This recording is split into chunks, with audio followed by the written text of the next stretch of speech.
In today's video, I'll be showing you how to get Township mod menu completely free, and it's working on both iOS and Android. As you can see on your screen, this will give you all the hacks in the game, as well as unlimited cash and coins for both iOS and Android. I have a bunch of options right here, such as free shopping, unlimited cash and coins, auto farming, and much more. First of all, you need to make sure that your Township game is updated to the latest version.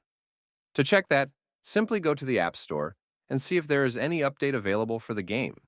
If not, then you are good to go. The next thing you need to do is to simply head over to the pinned comments down below. There, I explain exactly where you can get Township++. So, just head over to the pinned comments, leave a like if this method worked for you at the end, and that's it. See you all in the next video. Bye-bye.